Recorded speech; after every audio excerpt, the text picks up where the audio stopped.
सबका मालिक एक।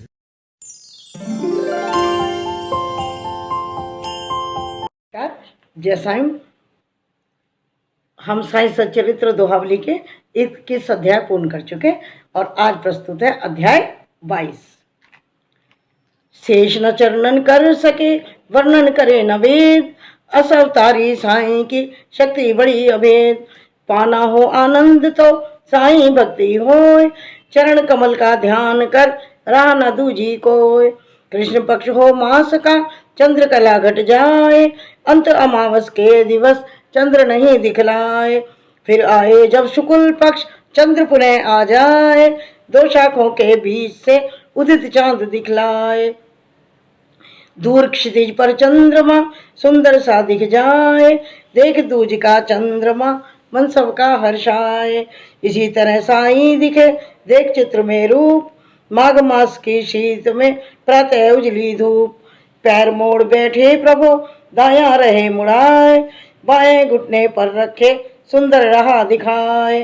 उंगली बाएं हाथ की दाएं चरणन होय, इन उंगली के बीच में चरण अंगूठा होय। साईं बाबा चरण की चरण वंदना होय, कर दर्शन भगवान के अहंकार को खोए। सत्य रूप दर्शन करे जीवन सफल बनाए, भक्ति बाबा साईं की सबसे सुगम उपाय। भक्त भ्रमर बढ़ने लगे बाबा फूल गुलाब, खिले पंखुड़िया ज्ञान की खुशबू देना था। प्रेम और ममता मई ज्ञान भरा भंडार, भक्ति नाव भक्तन चढ़े सदगुरु के वनहार। ब्रह्मलीन बाबा रहे मोहन ताज ना होय, कभी कभी चैतन्य धन परमानंदी होय। कभी कभी दृष्टांत दे हस विनोदी होय, सरल चित साईं रहे प्रवचन सुंदर होय। मुखमंडल ऐसा लगे पूनम चंदा होय, भक्त वृंद ऐसे दिखे तारा मंडल कोय। शिरडी पूनम रात्रि ज्ञान चांदनी होय, भक्त सभी चातक बने अमृत पीते होय।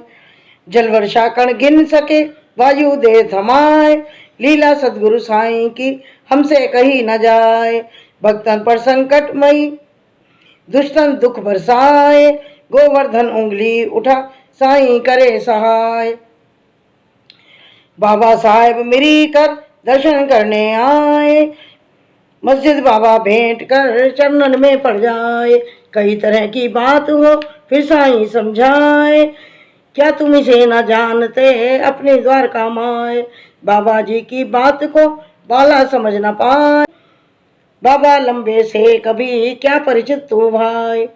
बाबा मुट्ठी बांध कर हवा हाथ लहराए, जैसे काला नाग हो फन फूले फूल नाए। फिर बोले मीठे वचन द्वारका तेरी माए, मात रक्षा का कवच हो सर्प नहीं डस पाए।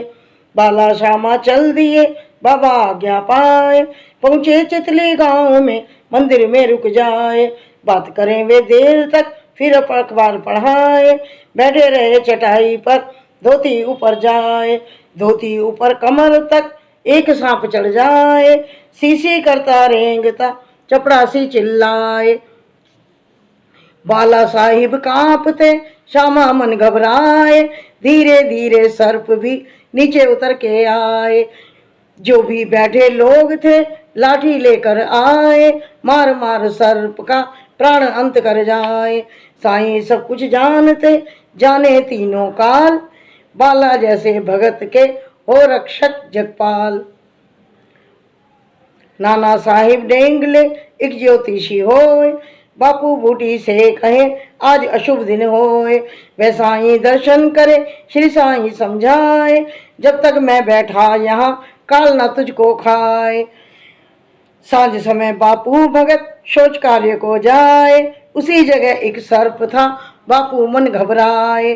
सेवक देखे सांप को पत्थर ले उठाए, रेंग रेंग कर सांप भी बहुत दूर हो जाए। सर्प दूर जब हो गया अखियन नहीं दिखाए, अभय पूर्ण बाबा वचन बूटी याद कराए। अमीर शक्कर का गठिया रोग दूर होना। अमीर शक्कर नाम का एक व्यक्ति हो जाए, बहुत दुखी बीमार वह गठिया रोग सताए।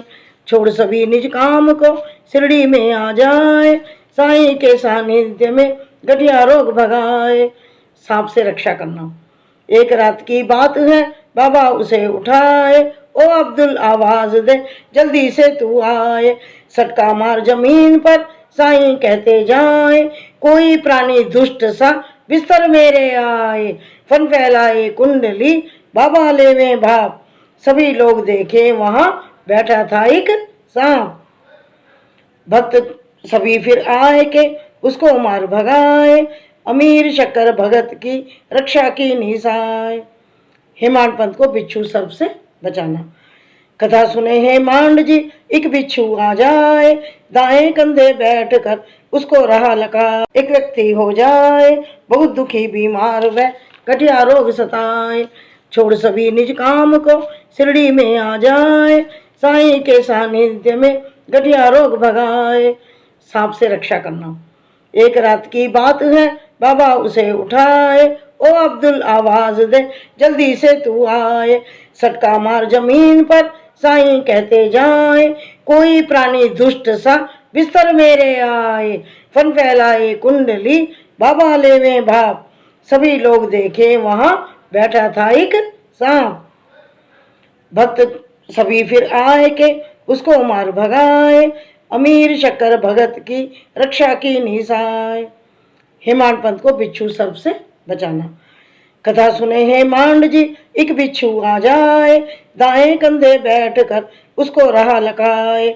जब साईं की हो कृपा मौत नहीं आ पाए, धोती पल्ले पकड़ कर बिच्छू दिया भगाए। इसी तरह एक दिन काका बाड़े बैठ, एक सर्प खिड़की दिखे मारे कुंडली बैठ। आई जनता मारने भाग गया तत्काल, बाल न बाका कर सके जब रक्षक जगपाल।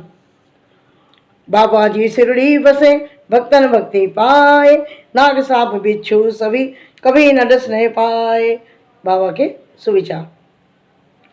सांप छोड़ या मार दे कैसा हो व्यवहार, बाबा जी से सब पूछते साईं कहे विचार। सब जीवों में वे बसे सब में ईश्वर वास, उनकी आज्ञा के बिना हिले न पत्ती वास।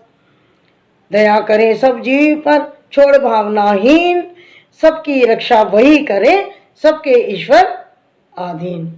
सब ईश्वर आधीन, सबकी रक्षा वो करे सब ईश्वर आधीन। यानी कि सांप हो बिच्छू हो कोई भी हो, कोई भी भगवान की इच्छा के बिना किसी को कष्ट नहीं पहुंचा सकता।